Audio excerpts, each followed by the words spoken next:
of our shows were more intensely dramatic. The psychological reason back. I simply don't know. I can't imagine. I mean, you must realize that when I left the broadcast last night, I went into dress rehearsal for a play that's opening in 2 days, and I've had almost no sleep, and I know less about this than you do. I haven't read the papers except what was the first inkling you had that something was wrong?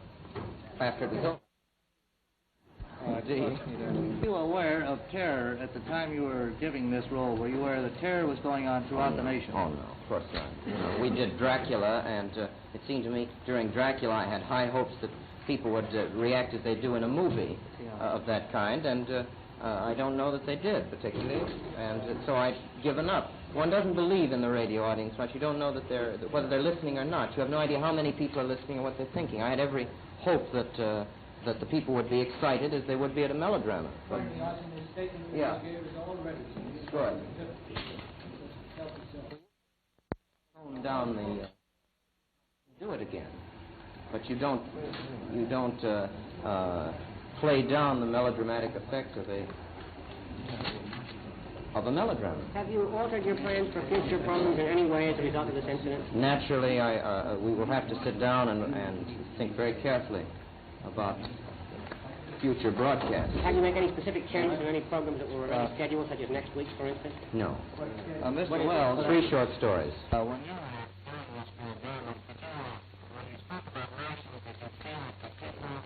listening in on this program would know that there was no such thing as Martians. Well, it would seem to me unlikely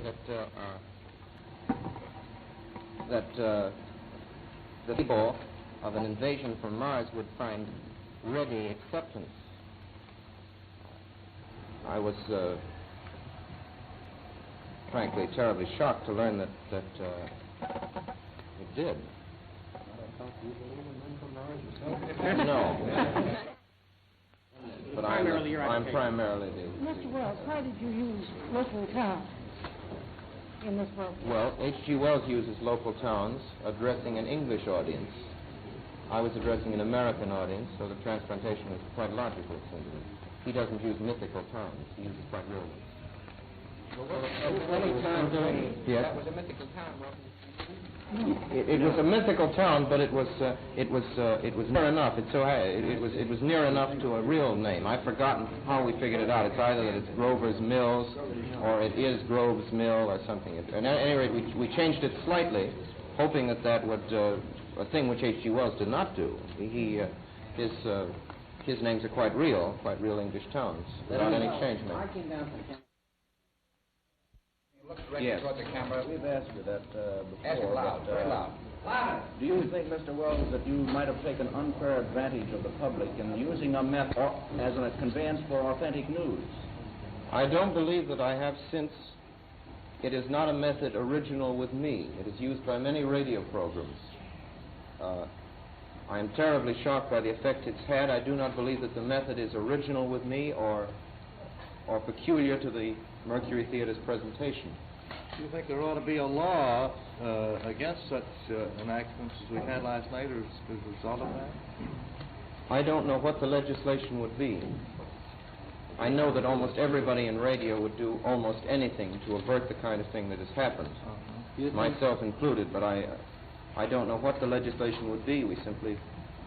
Radio is new, and we are learning about the effect it has on people. Learned a terrible lesson. Do you think that this will cause the curbing of radio bulletins on the air today? I simply can't imagine. It seems to me that the effects of this may cause much legislation. I simply don't know. The wisdom of radio executives and of an organized public will decide these things for us. It's not up to me to speak. I'm the accused. I was in Europe at the time that Schuschnigg was murdered, and I remember very vividly the time, the way that came through the air. I should say that your presentation last night was even more dramatic and more realistic than the way the Vienna radio station did theirs. Yes, the intention. In view of that, don't you think that somebody here would have been able to gauge the reaction which in fact has occurred throughout the United States? Well, every radio program tries to be more dramatic than life, as every play tries to be more dramatic than life, and every movie, not less so. I would have been surprised if and hurt, as anybody would, if they'd been told that a presentation was less effective than life. It's quiet. Do you want me to speak now? I'm sorry. Of course, we are deeply shocked and deeply regretful about the results of last night's broadcast.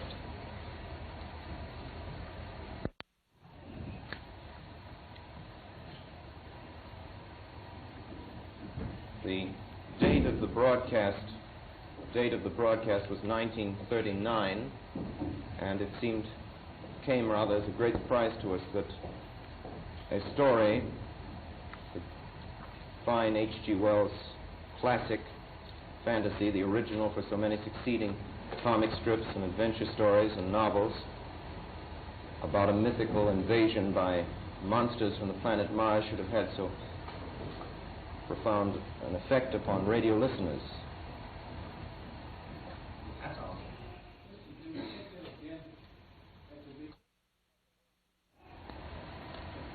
The date of the broadcast was clearly stated as being 1939. Came, of course, as a great shock to us that the old H.G. Wells fantasy, the classic original for so many adventure stories, romances, and even comic strips, should have so profound an effect upon radio listeners. The invasion by mythical monsters from the planet Mars seemed to us to be clearly in the realm of the fairy tale.